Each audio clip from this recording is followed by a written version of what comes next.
Students, आज के second lecture में हम टू इम्पॉर्टेंट थ्योरम करेंगे। The first important theorem is fundamental theorem of calculus of variation.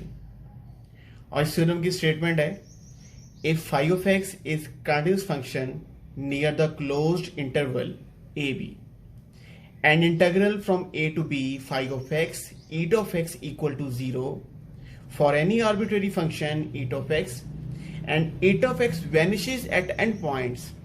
It means et of a equal to 0, et of b equal to 0. Then we shall prove that phi of x equal to 0 for all x belongs to a b closed interval. यहाँ पे student क्या क्या चीजें given है। Phi of x के बारे में ये इंफॉर्मेशन है कि phi of x A B close interval में कंटिन्यूस है। एट ऑफ एक्स एक आर्बिट्रेरी फंक्शन है और ईट ऑफ एक्स जो है वो ए पर भी जीरो है और ईट ऑफ एक्स जो है वो बी पर भी जीरो है।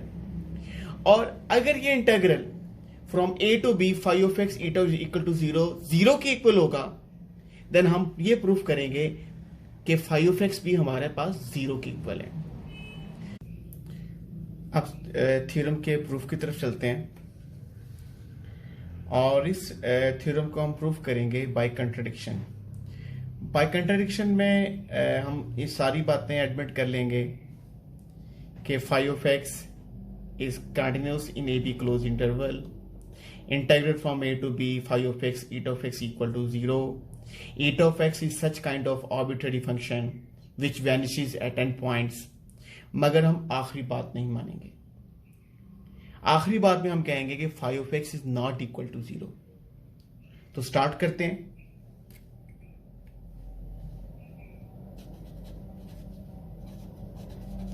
We shall prove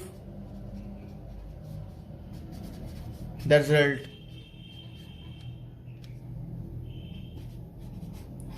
by contradiction.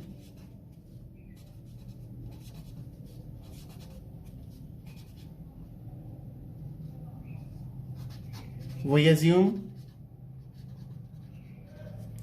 phi of x is not equal to 0 in AB interval.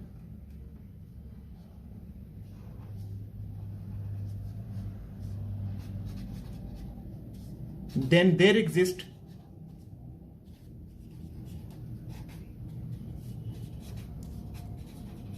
at least one point A naught in AB interval where phi of A naught is not equal to 0. Phi of x is continuous at x equal to A naught as it is continuous in AB closed interval। देखिए, function अगर एक interval में continuous होगा उसका मतलब यही होगा कि उसके हर एक पॉइंट पे फंक्शन कंटिन्यूस है। तो हमने ए बी इंटरवल में हमने ये कह दिया कि ए बी इंटरवल के अंदर एक पॉइंट ए नॉट ऐसा है जिसमें फाई ऑफ एक्स 0 के इक्वल नहीं है और phi of x in particular A naught के ऊपर भी क्या है, कंटिन्यूस है। Because of continuity, there must exist an interval. Interval क्या है? A naught minus delta, A naught plus delta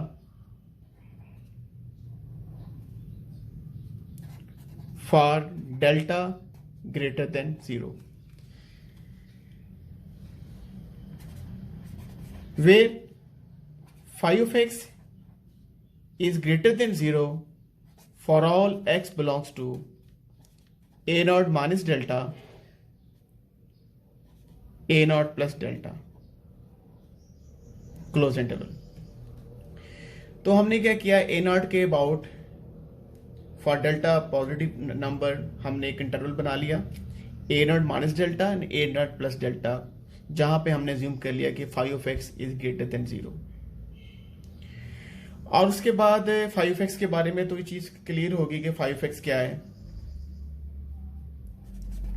as eta of x is an arbitrary function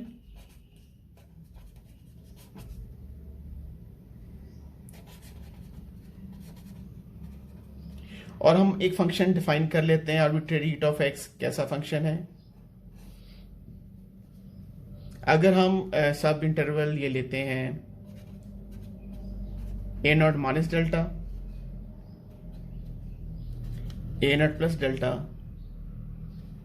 तो हम फंक्शन यहां पे डिफाइन कर लेते हैं x minus a naught plus delta whole square, x minus a naught minus delta whole square. देखिए ये जो फंक्शन मैंने ईट ऑफ एक्स लिखा है आप नोट कीजिएगा, अगर मैं एक्स की जगह पे ए नॉट माइनस डेल्टा यहाँ पे प्लॉट करूं तो मेरा ये पूरा फंक्शन जीरो हो जाएगा। अगर मैं एक्स की जगह पे ए नॉट प्लस डेल्टा यहाँ प्लॉट करूं तब भी ईट ऑफ एक्स जीरो हो जाएगा। इसका मतलब है जो मैंने फंक्शन लिया है स्क्वायर जो मैंने लिया है मैंने जानबूझ के पॉजिटिव लिया है क्योंकि आर्बिट्रेरी है, तो मैं अपनी इस पे थ्योरम प्रूफ करते वक्त मैं अपनी मर्जी कर सकता हूं कि मैं कोई भी आर्बिट्रेरी फंक्शन ले लूं। तो ईट ऑफ एक्स मैंने यहाँ पर ले लिया स्क्वायर की फॉर्म में, और एक ऐसा फंक्शन है जो ए नॉट माइनस डेल्टा पर भी जीरो हो रहा है और ए नॉट प्लस डेल्टा पर भी जीरो हो रहा है। अच्छा बाकी जो ए बी के बाकी इसके अलावा जो पॉइंट्स हैं इस सब इंटरवल के अलावा उन पे हम कह देते हैं otherwise eta of x equal to zero. अच्छा 5 ऑफ एक्स के बारे में हमने बता दिया कि 5 ऑफ एक्स जो है इस इंटरवल के अंदर क्या है, ग्रेटर देन जीरो है। और दूसरा हमने ये कह दिया कि ईट ऑफ एक्स जो है वो ए नॉट माइनस डेल्टा पर और ए नॉट प्लस डेल्टा पे जीरो हो रहा है और इसके अंदर जो भी पॉइंट्स होंगे आपका ईट ऑफ एक्स क्या होगा, ग्रेटर देन जीरो होगा। और अगर हम यहां पे इंटरवल लें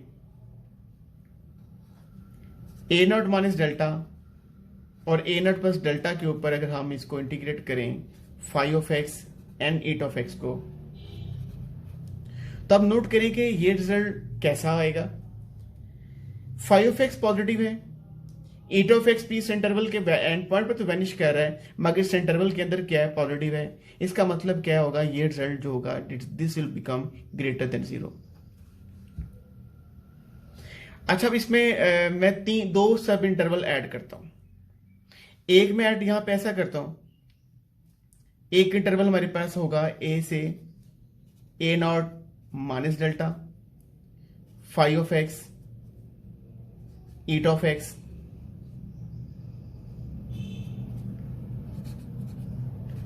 दूसरा जो सब इंटरवल जो पहले से लिखा हुआ है a naught minus delta, a naught plus delta, 5 of x eta of x. और तीसरा सब इंटरवल मैं ले रहा हूं ए नॉट, ये डेल्टा एक्स ही है, यहां पर ए नॉट प्लस डेल्टा, यहां पे होगा ए नॉट प्लस डेल्टा, और यहां पे मैं ले रहा हूं B 5 of x eta of x.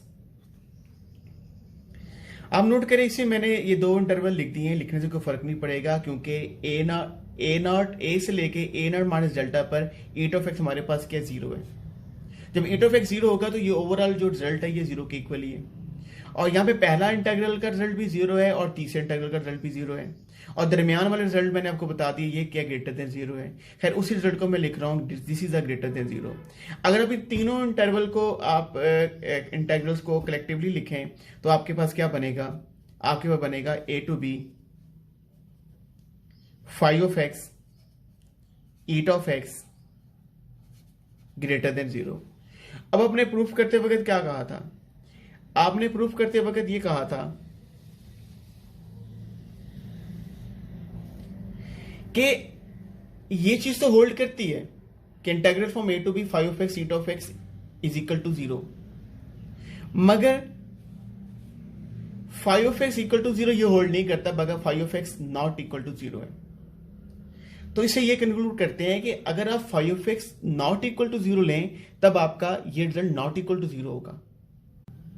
So students, it leads to contradiction.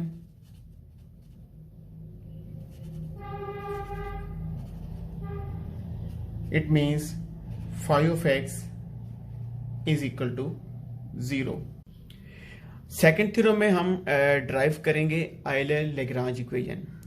और आयलर लेग्रांज इक्वेशन की स्टेटमेंट है let I equal to integral from x1 to x2 f of x y prime, here y prime is a derivative of y with respect to x, where y equal to y of x is a continuous function having continuous first and second order derivatives satisfying the following endpoint conditions: y of x1 equal to y1 and y of x2 equal to y2. If f is supposed to have continuous first and second order derivative with respect to its argument, then y of x will extremize the given integral if it satisfies the differential equation partial f or partial y minus d over dx partial f or partial y prime equal to 0. Proof की तरफ आते हैं। In order to derive Euler Lagrange equation we have to find a curve which makes the functional extremal. आपके पास class functional क्या है? आपके पास फंक्शनल है i equal to integral x1 to x2 f of x y prime. आपने वो curve find करनी है जो इस फंक्शनल को एक्सट्रीमाइज करेगी। और आप नोट करें कि आपकी जो कंडीशन थी वो थी y of x1 is equal to y1 and y of x2 is equal to y2। अगर आप दो पॉइंट देखें कि प्लेन में अगर आप दो पॉइंट्स लें, एक पॉइंट आपके पास ये पॉइंट में ले रहा हूं कैपिटल A x1 y1 और दूसरा पॉइंट यहां पर B ले रहा हूं x2 y2। और आप देखें इन पॉइंट्स के ऊपर इन दो पॉइंट से डिफरेंट कर्व गुजर रही हैं। ये मैंने डिफरेंट कर्व ड्राइव किए हैं जो A और B पॉइंट से गुजर रही हैं।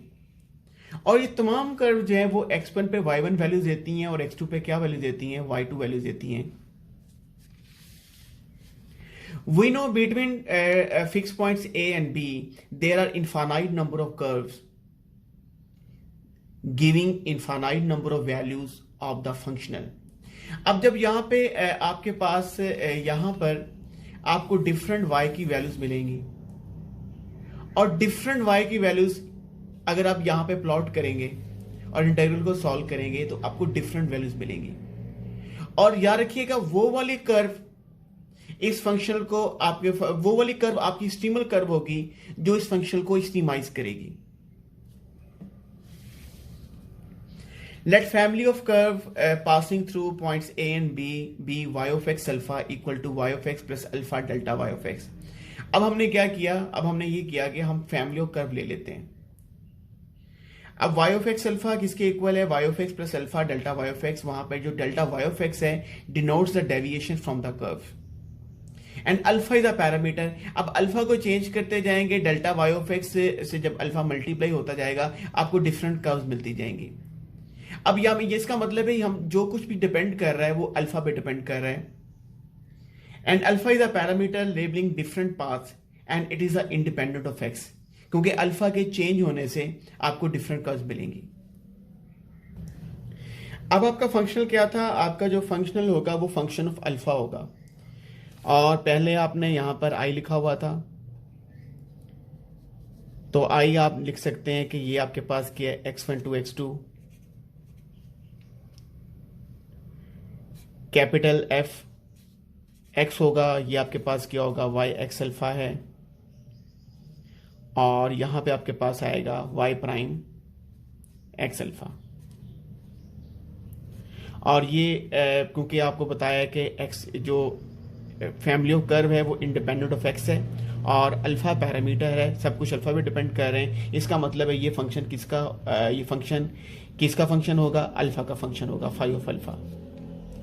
और आपको पता है कि फॉर एक्सट्रीमल कर्व के लिए आपके पास फाइव प्राइम ऑफ अल्फा जो होगा वो 0 के इक्वल होगा। अब ऐसा करते हैं कि डिफरेंशिएट कर देंगे विद रिस्पेक्ट टू अल्फा। और जब अल्फा के रिस्पेक्ट डिफरेंशिएट करेंगे तो आप यहां पर तो हो जाएगा फाइव प्राइम अल्फा और ये आपके पास होगा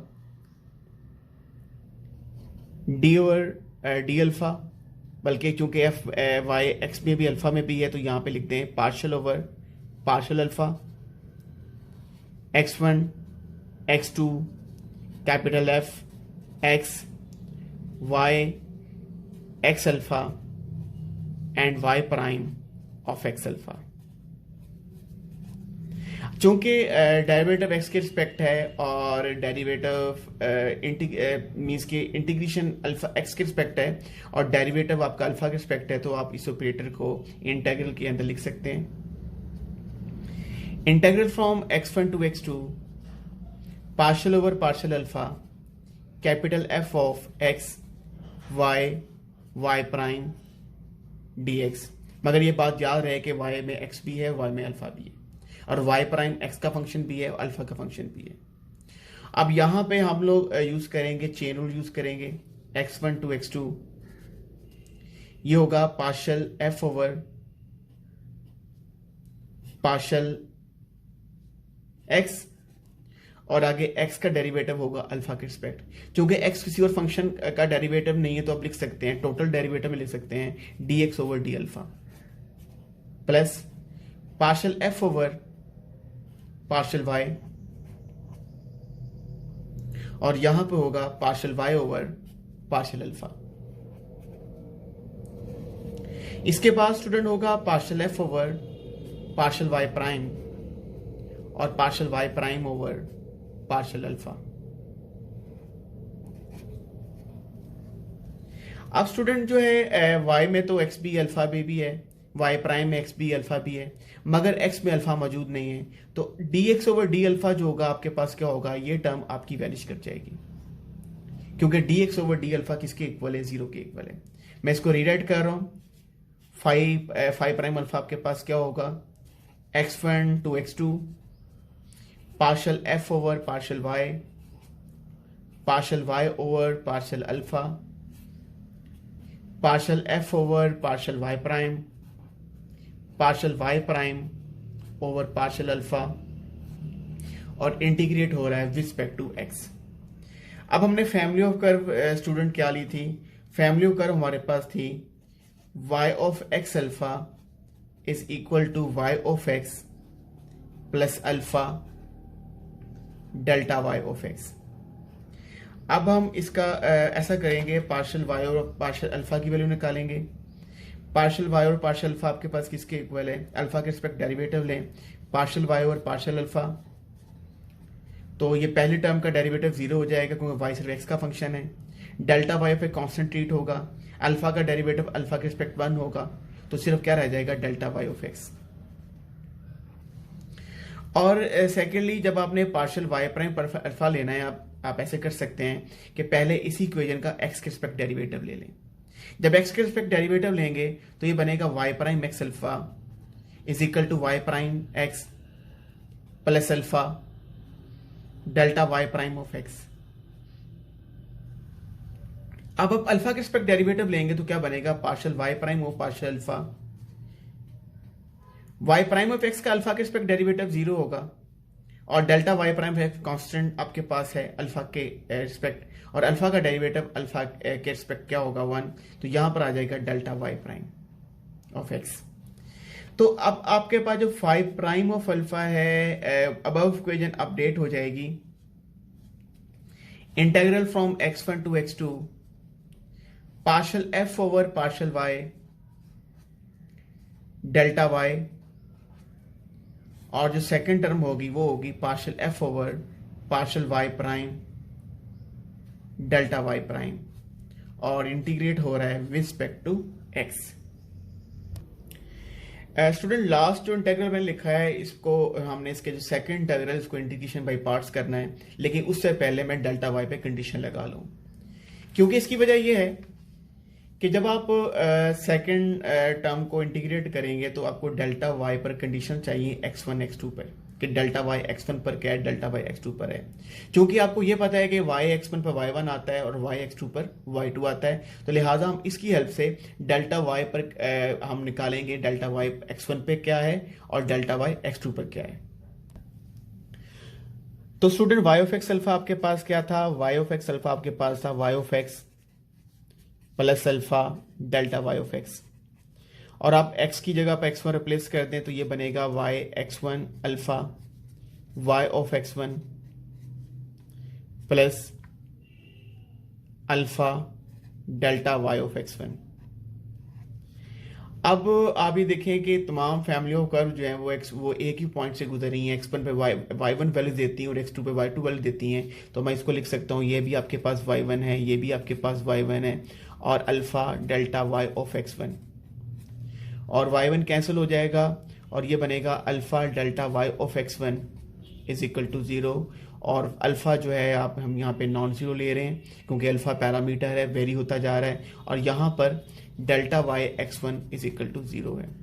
स्टूडेंट यही कंडीशन आप आर्गुमेंट से भी निकाल सकते हैं, क्योंकि आप नोट करें कि जब मैंने डायग्राम बनाई थी तो डायग्राम में बताया था कि तमाम कर्व जो है वो x1 पर y1 वैल्यू देते हैं और x2 पे y2 वैल्यू देती हैं।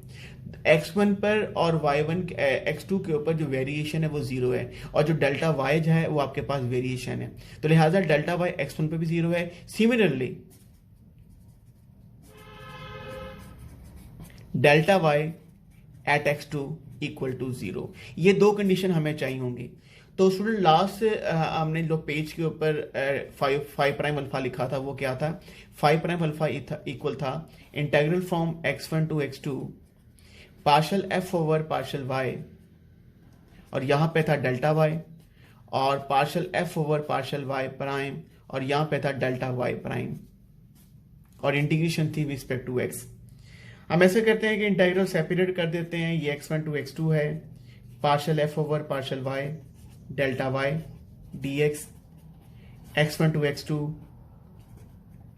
Partial f over partial y prime delta y prime, और इंटीग्रेशन है रिस्पेक्ट टू x। पहले इंटीग्रल को आप एज इट इज लिखेंगे, x1 to x2 partial f over partial y delta y dx, और दूसरा जो इंटीग्रल है इसको आप इंटीग्रेशन बाय पार्ट्स करेंगे। तो डेल्टा y प्राइम आपको पता है कि डेरिवेटिव रिस्पेक्ट टू x है, और आप इस डेल्टा y प्राइम को इंटीग्रेट करेंगे, पार्शल f और partial y prime integration by parts में एज इट इज होगा। डेल्टा y प्राइम की इंटीग्रेशन डेल्टा y होगी, this is the lower limit and this is the upper limit.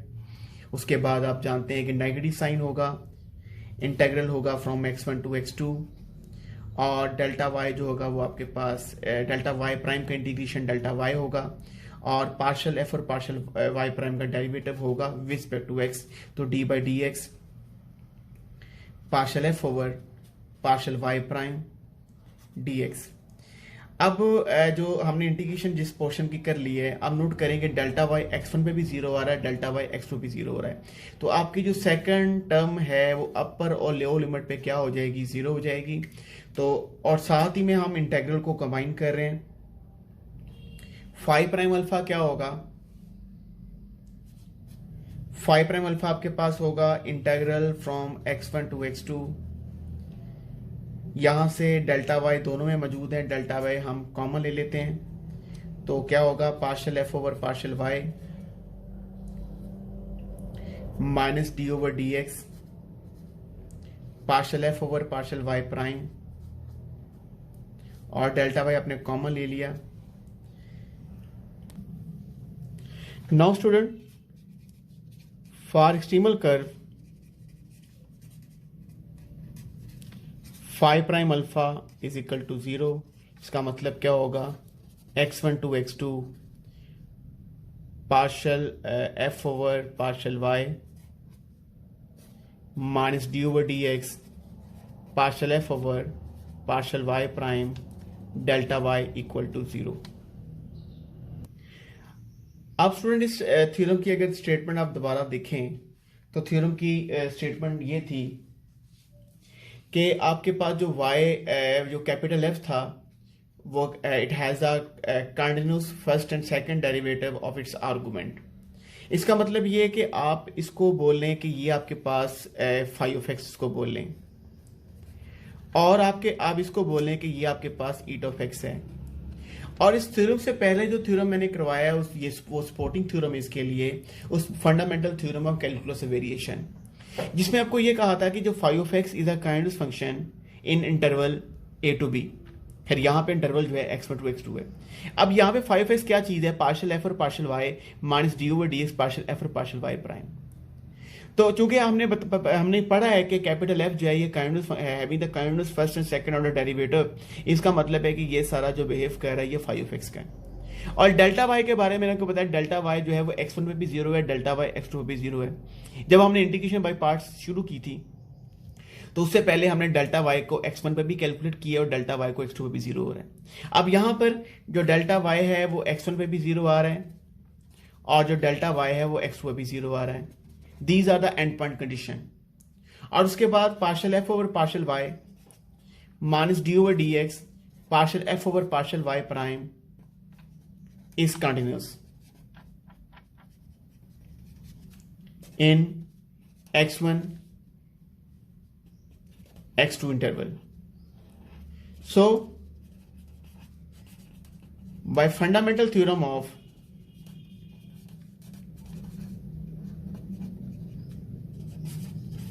calculus of variation,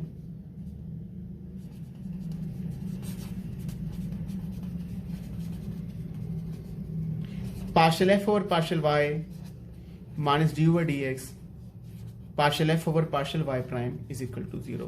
और यही हमारे पास क्या है, this is the Euler Lagrange equation. और ये डिफरेंशियल इक्वेशन है क्लास। इस डिफरेंशियल इक्वेशन की मदद से आप रिक्वायर्ड कर्व निकालेंगे और जो कर्व आप निकालेंगे वो आपके गिवन फंक्शन को एक्सट्रीमाइज करेगी।